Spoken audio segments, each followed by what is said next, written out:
Muito bem, o nosso Economia e Desenvolvimento está recebendo aqui o Dr. Carlos Biderman, empresário, consultor empresarial, justamente no momento em que estamos iniciando um ano novo, né, 2021, depois de todo esse ano de 2020, né, Vilmar?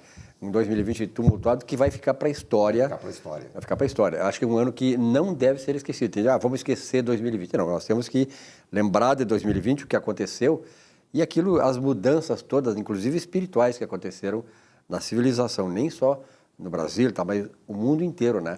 Houve digamos assim, para quem entende um pouco da questão espiritual, houve um remanejo no mundo todo do ponto de vista das energias do universo.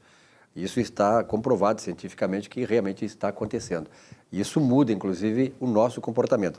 Vilmar, o Biderman, aqui do nosso lado, é um dos empresários mais importantes do Brasil.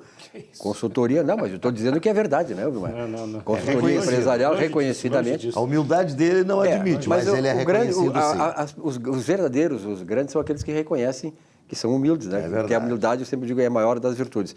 Biderman, obrigado pela tua presença aqui, né? Evidentemente que vamos falar, claro, o ano de 2020, como eu disse, a gente vai ter que se lembrar pelas lições que ele nos trouxe, mas nós temos que projetar o futuro. 2021 está aí, né? Qual é a expectativa que tu nutres, assim, para o Brasil? Bom, Vilmar, Silvio, prazer de novo estar de novo com vocês aqui, é sempre muito agradável essa nossa conversa aqui. É difícil fazer qualquer previsão para 2021, né, Silvio, Vilmar? Mas eu sou sempre um otimista, eternamente otimista, né? Acho que nós temos que ser otimistas. Acho que o aprendizado de 2020 foi extremamente importante em todas as questões, nas relações econômicas, nas relações sociais, nas relações políticas, nas relações humanas, né? Então, todo esse contexto que nós vivemos em 2020 vai servir, eu tenho convicção que vai servir de um aprendizado para mudar as relações em todos esses campos que eu acabei de mencionar, né? Eu acho que nós somos mais solidários, nós somos mais humanos, a gente aprendeu a conviver com a dificuldade, aprendeu a conviver mais com a família, mais em casa. Mais consigo mesmo, né? Extremamente importante essa colocação, mais consigo mesmo. Apesar desse afastamento, vamos dizer, físico, sim. Eu acho que as relações mudaram das pessoas. Isso é importante, vamos dizer assim, eu acho que mudaram para melhor. É claro que muitas pessoas sofreram com afastamento físico, com isolamento. Isso e com muitas pessoas que perderam a vida também. Com essas questões de saúde. Então, enfim, a sociedade sofreu demais. Então, esse sofrimento todo, eu acho que ele é um aprendizado importante para a mudança nessas relações. Agora, projetar 2021, especialmente em relação à economia, que é o nosso tema predileto aqui no programa, né? É muito difícil, mas eu estou muito otimista que 2021 acho que vai ser um ótimo ano. Todas essas dificuldades que nós tivemos em 2020, elas vão ser superadas com a vacina, com o medicamento, enfim. Acho que aí no primeiro semestre a gente tem a solução desse problema. A grande preocupação é que não tenha outro vírus diferente que venha, e eu acho que essa possibilidade está longe de ser afastada. Então, pode ser que a gente tenha, vamos dizer assim, uma presença mais constante de pandemias daqui para frente. E o importante é que a sociedade aprendeu, vamos dizer assim, de uma certa forma, a conviver com isso, com muitos erros, mas um aprendizado importante, que não repita os erros que cometeu nesse 2020. Biderman, as tuas colocações sempre são muito pertinentes e eu gosto de guardar na memória as coisas que tu diz. Certamente o telespectador também. Muita gentileza sua. Não, mas é uma verdade, sim, Biderman. Quando a gente colocou, numa oportunidade anterior aqui no programa, como é que seria a recuperação econômica, usando as letras do alfabeto figurativamente, lembra disso, né? A gente colocou que alguns projetavam em V, os mais otimistas, os mais pessimistas em L, alguns em W, e tu lembraste muito bem da logotipia da Nike, né? Poderia ser Nike. Tá? Além disso, também gostaria da tua opinião, tu fizeste um comentário breve aí sobre possibilidade de novas mutações, novos vírus e etc. Tá? Se nós estaríamos preparados para esses novos vírus, uma vez que já aprendemos bastante os protocolos, né, de convenientes para a nossa saúde. Então, as perguntas que eu te faço é essa. Ainda continuas com a simbologia da Nike para a recuperação econômica e tu achas que nós aprendemos, mesmo que apareçam novas mutações, nós aprendemos a lidar com os protocolos para nos prevenir? Casualmente eu vinha para cá pensando nisso, que eu tinha falado isso, eu sabia que essa pergunta vinha. E não foi combinada, não. Mas eu acho que sim, viu, Mário? Eu acho que é mais ou menos o que a gente vem experimentando na economia, uma recuperação rápida no primeiro momento e depois paulatinamente voltando a crescer, né? Isso, obviamente, não é igual para todos os setores. Obviamente que o setor mais afetado, o setor de turismo, viagens, enfim, especialmente as viagens de negócio, que praticamente acabaram nesse período, retomaram com muita timidez. Eu mesmo fiz 2 viagens para Curitiba só agora, mais recentemente, mas foi as únicas que fiz esse ano. Então, esse setor extremamente afetado, e isso vai demorar mais para se recuperar. Mas outros setores, enfim, tiveram uma alavancagem importante, né, como o setor, vamos dizer, da construção civil, a própria indústria de suprimentos dessa cadeia de construção civil. O varejo, de uma certa forma, foi bem em determinadas circunstâncias, que ele puderam ficar abertos, especialmente eletrodomésticos, foi bem, né, não sofreu tanto. Moda sofreu muito, né? Mas, enfim, alguns sofreram mais, outros menos, então a recuperação não é constante para todos os setores. Agora, é importante considerar que, vamos dizer assim, essa mudança de perfil de consumo da sociedade, né? Então, que produtos a sociedade passa a consumir mais, que produtos passa a consumir menos, ou que serviços passa a consumir menos. Então, acho que isso tem uma modificação importante aí nesse modelo, que não volta ao modelo anterior, pré-pandemia. Então, analisar caso a caso para ver as consequências que ficam desse processo como um todo. E, obviamente, vamos dizer assim, o home office, se não veio para ficar, ele vai ser mais usado, as reuniões por vídeo vão ser muito mais utilizadas que eram no passado. Então, tudo isso eu acho que vai se consolidar e fica. Agora, eu acho que a sociedade efetivamente aprendeu a como tratar com pandemias. Eu tenho essa convicção e quero acreditar que seja verdade, tá? Talvez seja um pouco otimista, mas quero acreditar que seja verdade. E outra coisa importante é que a sociedade aprendeu a ser um pouco mais higiênica, né?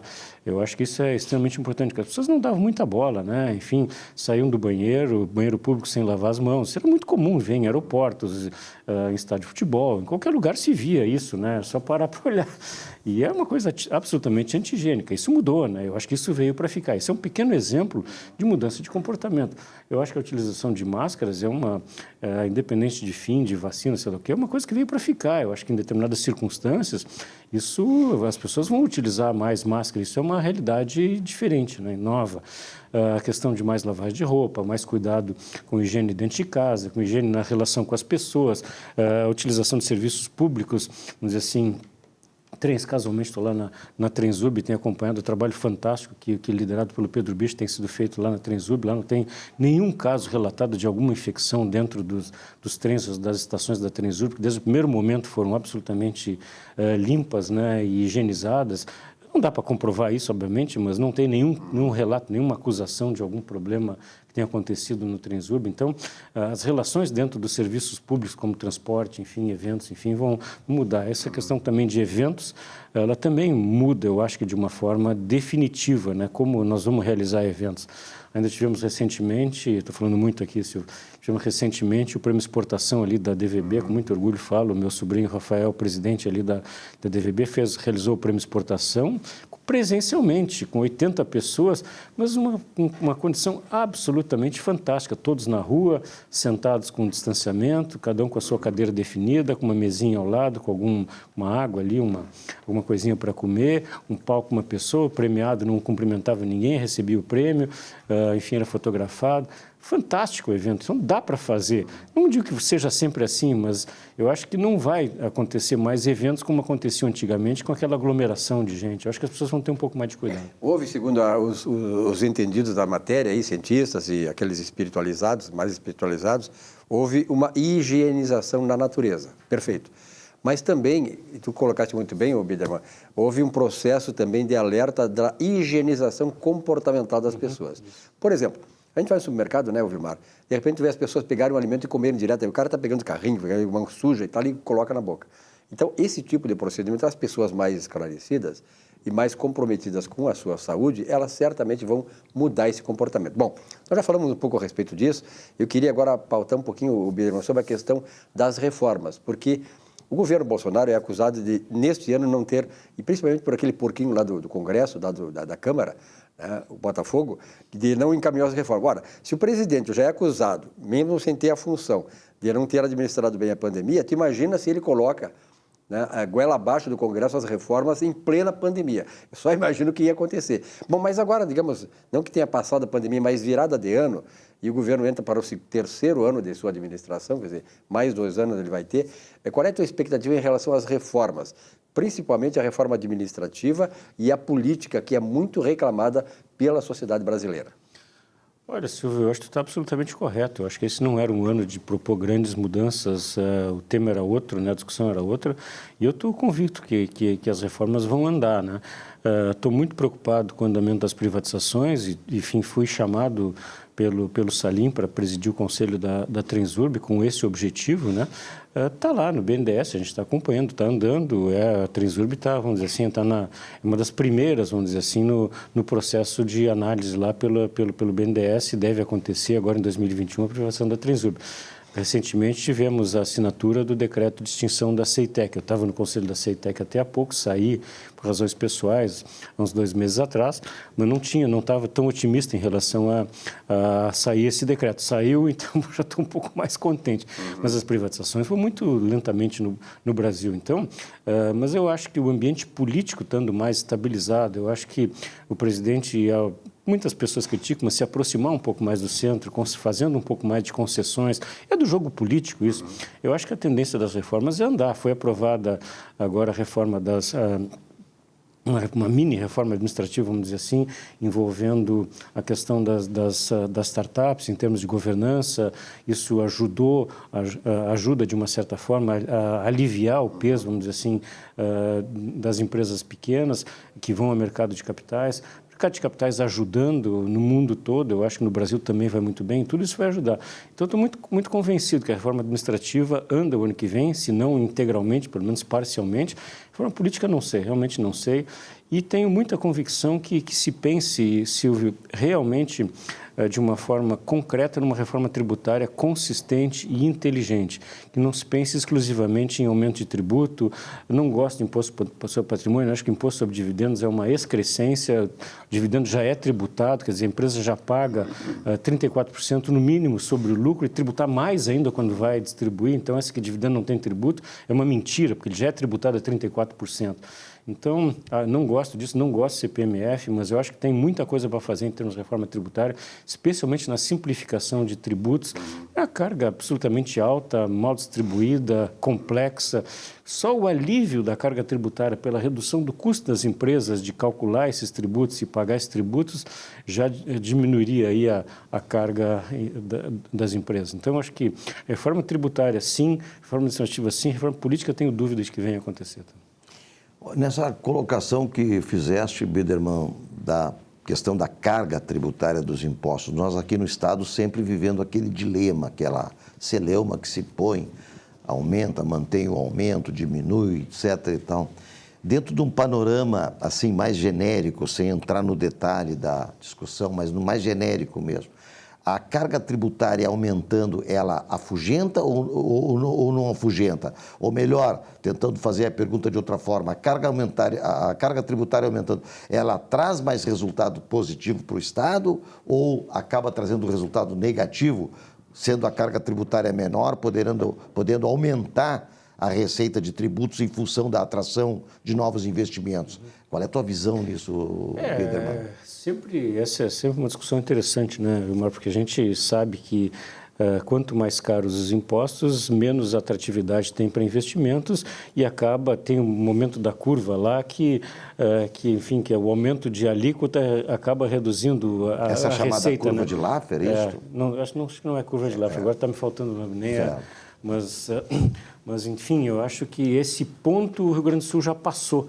Ou seja, é bem possível, estou fazendo aqui um exercício de absoluta, sem nenhum dado científico, mas é possível que a redução das alíquotas acabe até em aumento de arrecadação. Ninguém acredita nisso, especialmente... Na verdade, tu falas da curva de Laffer, mas a curva de Laffer ela tem esse outro lado.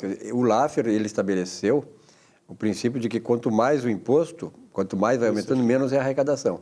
E chega num ponto, a break-even point, que ele chama, né, que a partir da qual o aumento do imposto, ele acaba gerando redução de receita. Então, esse é o ponto, digamos, ideal. Chega um limite que não tem mais como... Mas aqui no Rio Grande do Sul, Silvio Mar, para mim, a questão é que esse governo fez muito pouco em termos de redução de despesa, né, em termos de corte de gastos. Aí entra a falta da reforma administrativa. O governador não enfrentou as corporações. Ele não tem essa disposição de fazer mudanças relevantes no processo. Então, fica muito difícil. O próprio deputado Fábio Osterman, né, tem uma lista lá de 10 ações que não foram feitas, que poderiam ter sido feitas, nada de ilegal, nada de anticonstitucional, ações que poderiam ter sido feitas. Eu elenco mais umas 3 ali, pelo menos nas 10 do Fábio Osterman, que o Estado não fez.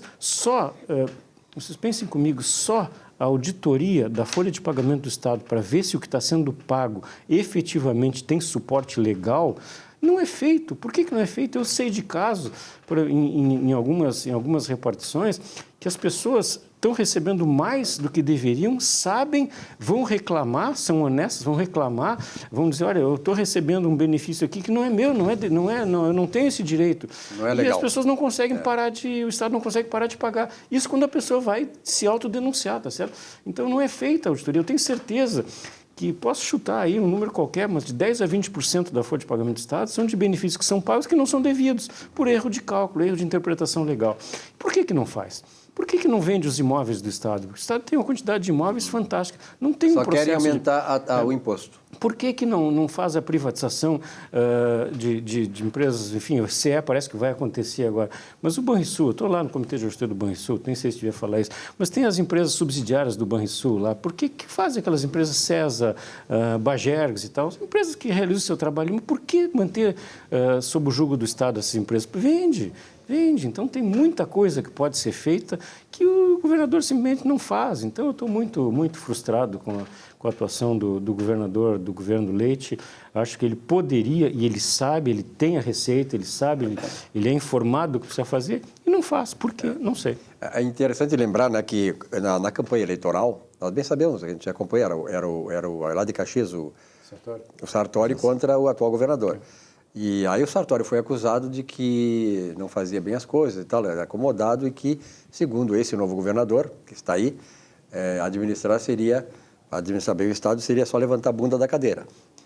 Peter Drucker disse que Peter Drucker, pai da administração, dizia que administrar é contrariar interesse. Ora, se o governador quer resolver o problema, não é só levantar a bunda da cadeira, é contrariar interesse. E isso o governador não quer, porque isso exige que competência, determinação, discernimento e conhecimento. Então, fica muito difícil nós desatar os nós que entravam no Estado, né, Biderman? Para concluir, a tua expectativa para 2021 no Rio Grande do Sul? No Rio Grande do Sul é um pouco mais difícil, né, Silvio? Porque, enfim, as coisas não andam, né? A gente tem muita dificuldade, o Estado tem muita dificuldade de se movimentar, continuamos perdendo empresas importantes, né? Agora o Agibank está indo para São Paulo também, né? Empresa que, enfim, criada ali há pouco tempo, um trabalho fantástico do Marciano, né? Amigo e tal. Poxa, cresceu rapidamente, trabalho espetacular, está indo embora para São Paulo, né? Então, essa perda de representatividade do Rio Grande do Sul, então a gente não, o Estado não vai, então estou um pouco decepcionado, um pouco triste em relação à expectativa de Rio Grande do Sul. É o Estado que a gente gosta, a gente mora aqui, eu acho que... E tem tudo para dar certo, né? Tem tudo para dar certo, já deu certo no passado e a gente vem destruindo valor a cada ano, né? E, infelizmente, nesses últimos 2 anos, continuamos destruindo o valor. A gente não consegue inverter essa curva de uma forma inteligente. E dá para fazer. Dá para fazer. Se o governador se preocupasse menos em perseguir jornalistas e estabelecer a censura na imprensa, como ele está fazendo...